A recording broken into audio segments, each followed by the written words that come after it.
Tu es sur le point d'acheter une Peugeot? Alors attends. Parce que certains moteurs Peugeot peuvent littéralement casser sans prévenir. Et le pire, c'est que ces moteurs sont montés sur des voitures très populaires. Tu peux donc acheter une voiture propre, belle, bien équipée, et te retrouver avec un moteur HS quelques mois plus tard.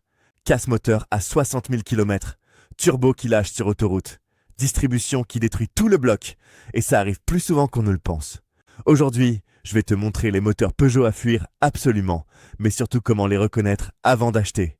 Reste bien jusqu'à la fin, parce que le dernier moteur est celui que beaucoup pensent fiable, alors qu'il peut coûter très cher. Partie 1, le 1,2 PureTech. On commence avec le moteur le plus controversé, le 1,2 PureTech. Sur le papier, il coche toutes les cases. Petit moteur essence, turbo, consommation faible. Parfait pour la ville et les trajets quotidiens. Et c'est pour ça que Peugeot l'a monté partout. On le retrouve sur les modèles 208, 2008, 308, 3008, 5008. Donc forcément, il est très présent sur le marché de l'occasion. Mais le problème vient de sa conception. La courroie de distribution est immergée dans l'huile moteur. Au début, l'idée était bonne.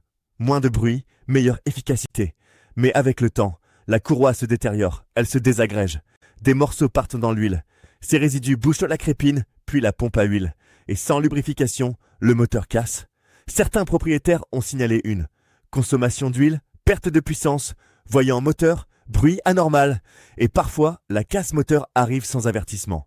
Le problème, c'est que beaucoup de vendeurs ne le savent même pas. Tu peux donc acheter une voiture sans te méfier. Les versions concernées, 1,2 PureTech 82 chevaux, 1,2 PureTech 110 chevaux, 1,2 PureTech 130 chevaux. Il faut absolument vérifier les points suivants. Historique complet, vidange régulière, remplacement de courroie anticipé. Sinon, le risque est réel. Partie 2. Le 1,6 THP. Deuxième moteur à fuir, le 1,6 THP. Développé avec BMW. Ce moteur promettait performance et agrément. Et c'est vrai, il est agréable à conduire, mais côté fiabilité, c'est plus compliqué. Le principal problème vient de la chaîne de distribution. Elle se détend prématurément. Au démarrage, tu entends un bruit métallique. Beaucoup ignorent ce bruit, et la chaîne peut finir par sauter. Quand ça arrive, les soupapes touchent les pistons. Le moteur est alors gravement endommagé. Mais ce n'est pas le seul problème. On retrouve aussi les points suivants. Pompe haute pression fragile, encrassement important, consommation d'huile, turbo sensible. Les réparations peuvent vite coûter cher. Distribution complète, plus de 1000 €. Pompe haute pression, plusieurs centaines d'euros. Casse moteur, plusieurs milliers. Ce moteur est monté sur les modèles suivants 207, 308, 3008, RCZ. Les versions après 2015 sont améliorées, mais les anciennes restent risquées. Partie 3, le 1,6 HD à 110 chevaux. Troisième moteur, le 1,6 HD 110 chevaux. Celui-là est particulier.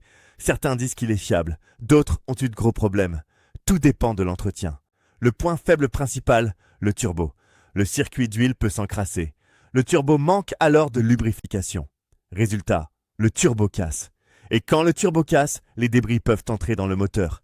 Les dégâts peuvent alors être importants. Autre souci possible, injecteur, vanne, EGR, volant moteur. Ce moteur ne pardonne pas le manque d'entretien. Si les vidanges sont espacées, le risque augmente énormément. Donc, historique obligatoire. Pour résumer, 1,2 PureTech, courroie dangereuse, 1,6 THP, chaîne fragile, 1,6 HDI, turbo sensible, 3 moteurs très répandus et 3 pièges possibles. Avant d'acheter une voiture, ne regarde pas seulement le modèle, regarde le moteur. Parce que deux voitures identiques peuvent avoir une fiabilité totalement différente. Si cette vidéo t'a aidé, mets un like et écris en commentaire la voiture que tu veux acheter. Je te dirai si le moteur est fiable. Abonne-toi maintenant à Autolucide parce que je prépare les pires moteurs Renault, les pires moteurs BMW et les moteurs les plus fiables. Tu pourrais éviter une énorme erreur pour ne plus te faire avoir avec ton auto et sauver ton argent.